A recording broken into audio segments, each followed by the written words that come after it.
The sun had not yet cleared the Dragoon Mountains when the bidding started. A circle of white men, ranchers, miners, two German brothers who ran the stage line, stood in the dust outside the fort's gate. They spat tobacco and squinted at Najoni as if she were a lame mare. The auctioneer, a sergeant with a whiskey nose, rattled off her crimes, raided the Butterfield stage, shot a driver in the leg, stole 20 horses, burned a hay barn. Prime stock, folks. Strong back, good teeth. Start at $50. $50 was more than most men earned in 2 months. The bids climbed slowly, grudgingly, like men dragging a plow through caliche. 75. 90. 110. Najoni stood barefoot in a torn calico dress the quartermaster had thrown at her, wrists raw from iron, hair hacked short by a bayonet so the lice would not follow her into civilization. She understood enough English to know she was being sold, but not enough to bargain. She understood the language of contempt perfectly. At 1:30 the crowd thinned. The German brothers dropped out. A rancher from the San Pedro muttered he had no use for a she-wolf. Then a quiet voice rose from the back, thin but steady, 140. Heads turned. Elias Hart stepped forward. He wore patched overalls, a sweat-stained hat, and the kind of sunburn that never quite peeled away. His farm lay 12 miles south, a hardscrabble quarter-section wedged between Arroyo and Mesa.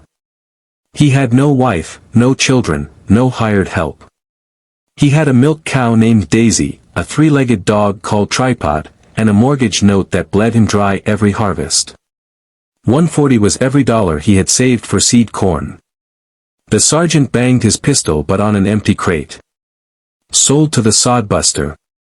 Soldiers shoved Najoni toward Elias.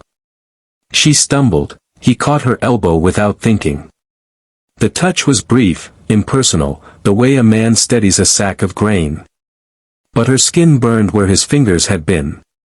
She jerked away. He did not try again. They left Fort Bowie on foot, Elias leading a sway-backed mule loaded with flour, salt, and a new axe head.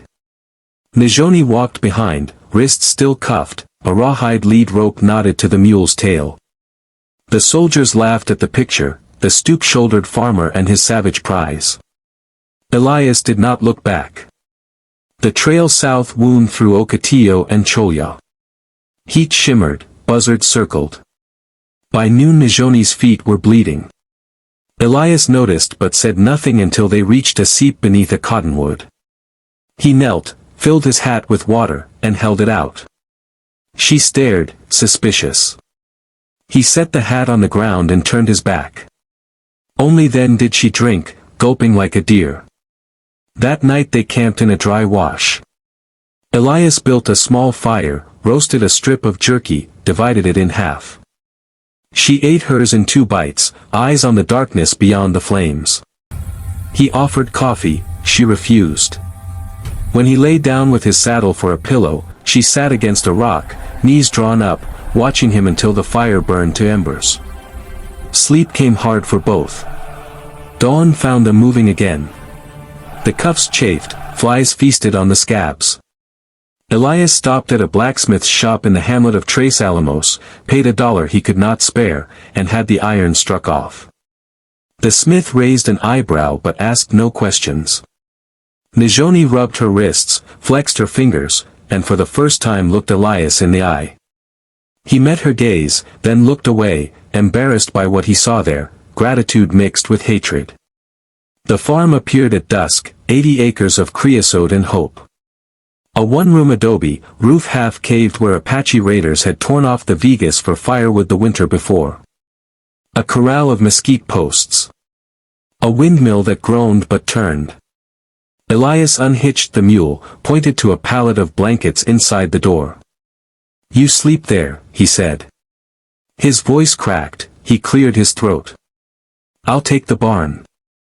Najoni stepped over the threshold, surveyed the barren room, table, 2 chairs, a stove missing 1 leg, and felt the walls close like a trap. She slept with her knife, a bone-handled trade blade the soldiers had missed, under the pallet. Days blurred into weeks.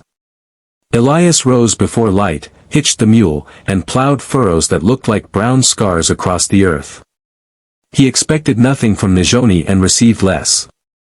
She hauled water from the windmill, scrubbed his shirts in a tin washtub, cooked beans and cornbread without salt. Conversation was a foreign country neither wished to visit. Yet small mercies crept in. When a rattler coiled near the woodpile, Najoni killed it with a hoe before Elias saw. He found the snake skinned and stretched on the fence, its meat drying for soup. He nodded once. She did not smile. One afternoon a dust storm roared down from the north. Elias battled to save the half-planted corn, tying burlap over the shoots. Najoni watched from the doorway, hair whipping like a war banner. Then she ran out, grabbed the other end of the burlap, and together they anchored the rows. Wind screamed, sand stung like birdshot. When the storm passed, they stood amid the wreckage, half the field scoured bare, and realized they were holding the same strip of cloth. Their hands brushed. Neither pulled away immediately. That night Elias cooked. He fried the rattlesnake with onions traded from a passing freighter. Najoni ate slowly, savoring. After supper he took down a cedar box from the mantel. Inside lay a photograph, a young woman in a gingham dress, smiling shyly. "My sister Ruth," he said. Fever took her 3 years back. She was 16. He set the picture upright so Najoni could see. "I promised Ma I'd keep the place going. Ma's gone now too." His voice was matter-of-fact, but the words carried weight like river stones. Najoni studied the girl's face. Something shifted behind her eyes. She reached into her pocket, drew out a small pouch of deerskin, and spilled 3 turquoise beads into her palm. "My mother's," she said in halting English. She sang to the corn. She placed the beads beside the photograph. Elias stared, then carefully closed the box. Summer hardened. The corn grew knee-high, then waist-high. Grasshoppers arrived in biblical clouds. Elias walked the rows with a wet burlap sack, knocking insects into it, then drowning them in a bucket of kerosene. Najoni followed with a tin of ashes, dusting the stalks. Their shadows overlapped on the dry earth. One blistering noon Elias collapsed in the field.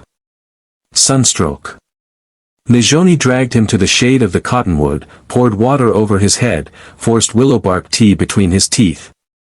He woke at dusk, fever broken, to find her asleep sitting up, back against the tree, his hat over her face.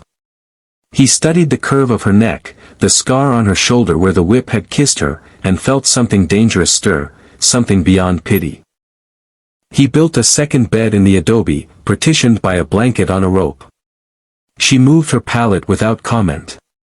Harvest came early. The corn ears were small but sweet. Elias borrowed a neighbor's wagon, loaded half the yield, and drove to the fort to sell. He returned with flour, coffee, a bolt of calico the color of saguaro flowers, and, hidden under the seat, a pair of moccasins stitched from elk hide. He left them on her chair. She wore them the next morning. Winter threatened. The mortgage note came due, $200. Elias counted his earnings, 85. He sat at the table long after midnight, head in hands. Najoni watched from the shadows. At dawn she was gone. Elias searched the arroyos, the mesa, the abandoned mines. Tripod limped at his heels, whining. 3 days later Najoni rode in on a paint pony, leading 2 more horses packed with Navajo blankets, silver concho belts, and a sack of piñon nuts. She had traded the turquoise beads and her mother's songs with cousins near the San Carlos reservation. The blankets alone fetched $120 at the trading post. Elias stared at the money on the table. "You didn't have to." "I am not your slave," she said. The words were sharp, but her eyes were soft. "I choose." Snow dusted the dragoons that night. They burned mesquite in the stove, ate piñon stew, and for the first time laughed, Elias at Tripod stealing a tortilla, Najoni at Elias's attempt to pronounce her name in Apache. The sound filled the small room like warmth. Spring again. The corn sprouted greener than memory.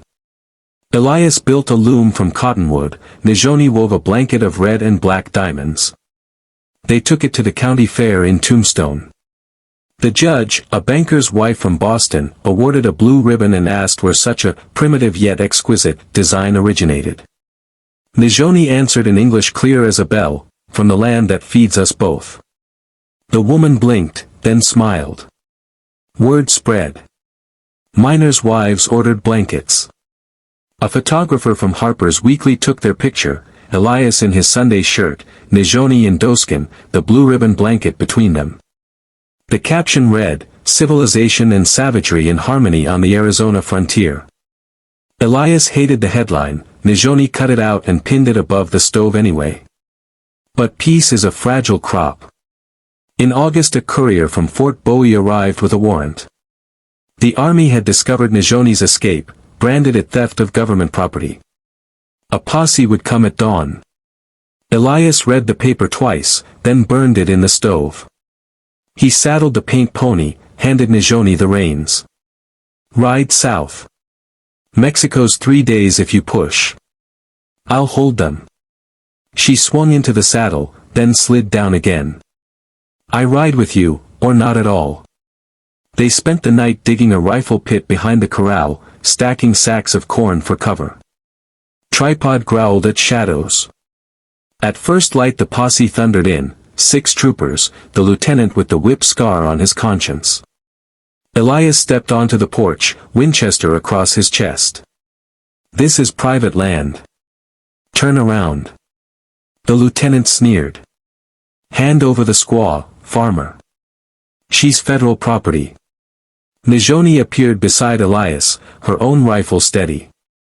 "I am no one's property. Stand off." Sweat beaded under hats. A horse nickered. Then the unthinkable, Tripod limped forward, planted his 3 legs between the soldiers and the porch, and barked once, sharp, ridiculous, brave. The lieutenant's horse shied. A trooper laughed. The moment broke. From the barn came children's voices, Apache children, cousins Najoni had hidden the night before. They carried baskets of bread and jerky, gifts for the soldiers if they chose peace. The lieutenant stared at the small faces, then at the rifle muzzles, then at the cornfield waving gold in the breeze. Something in him cracked. He wheeled his horse. "Let's go, boys. Ain't worth dying for paperwork." Dust swallowed them. Elias and Najoni stood in the sudden quiet.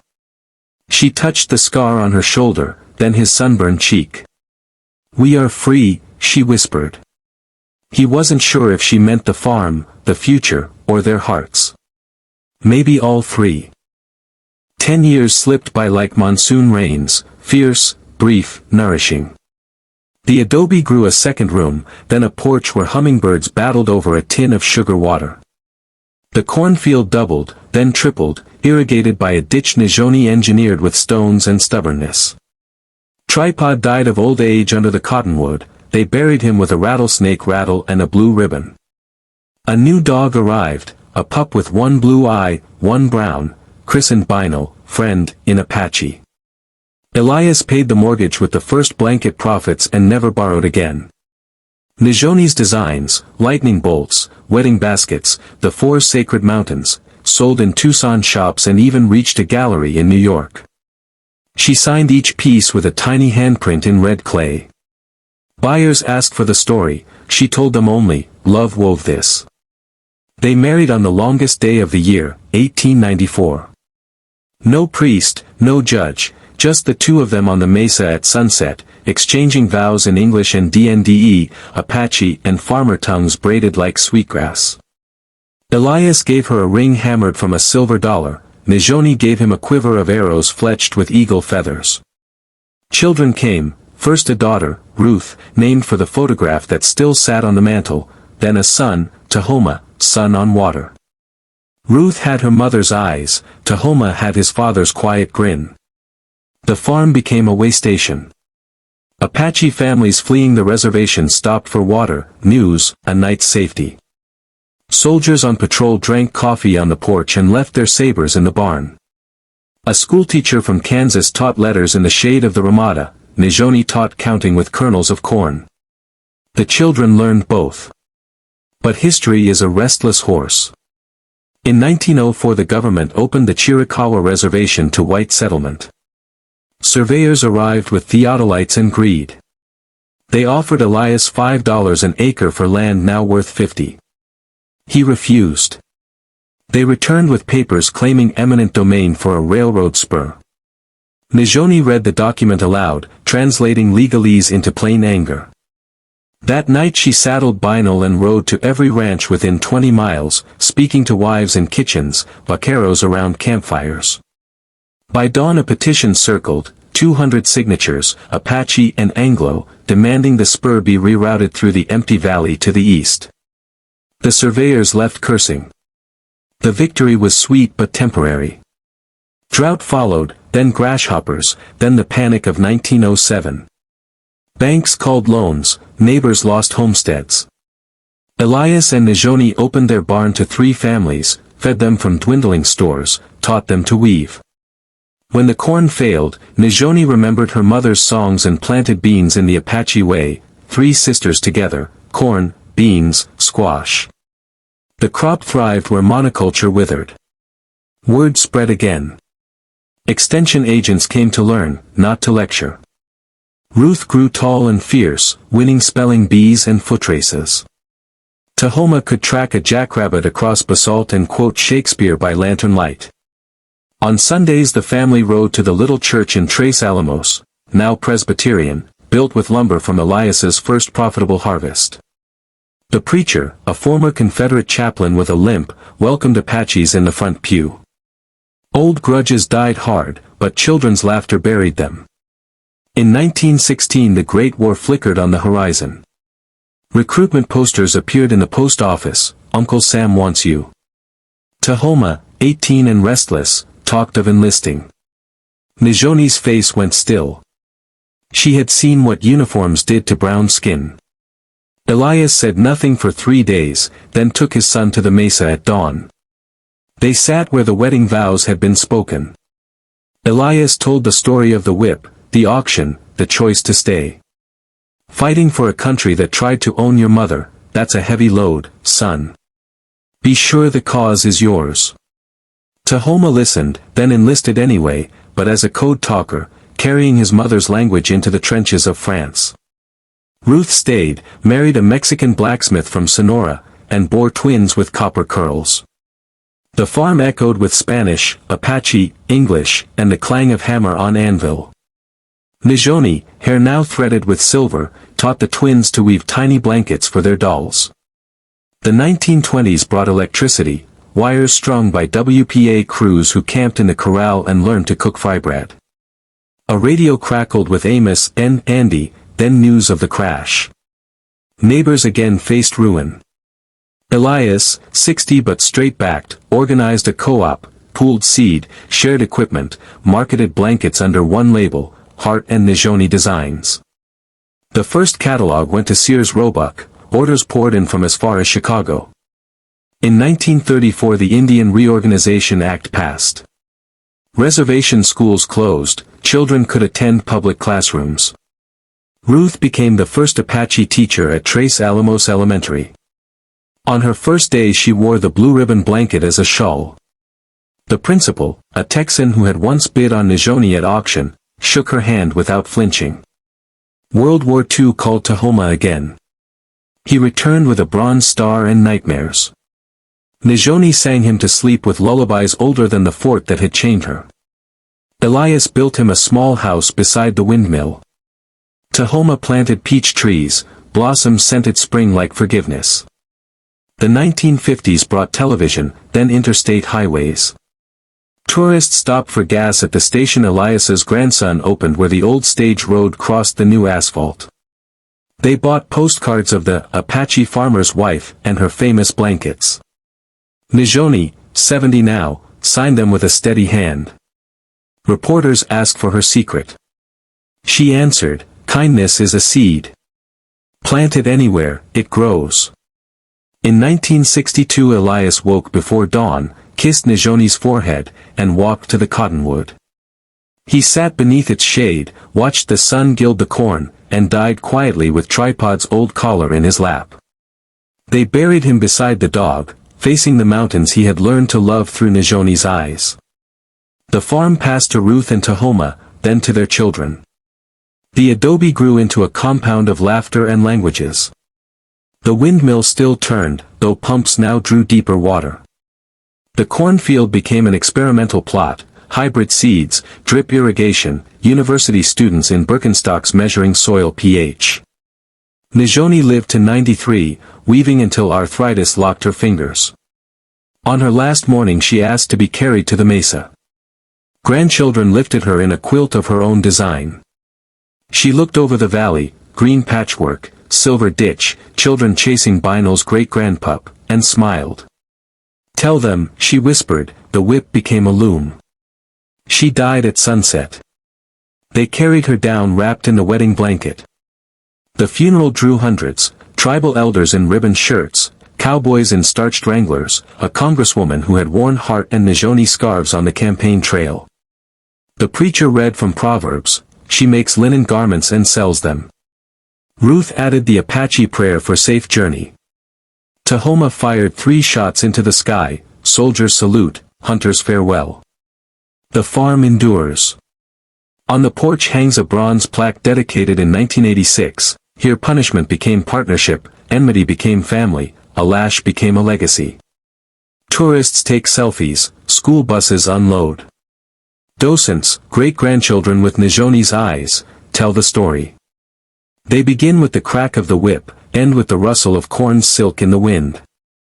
And every spring, when the first green blades pierce the earth, someone finds a single turquoise bead glinting in the furrow. They string it on red cord, hang it from the cottonwood, and the cycle begins again, kindness planted, love harvested, hope forever blooming where once there was only dust and chains.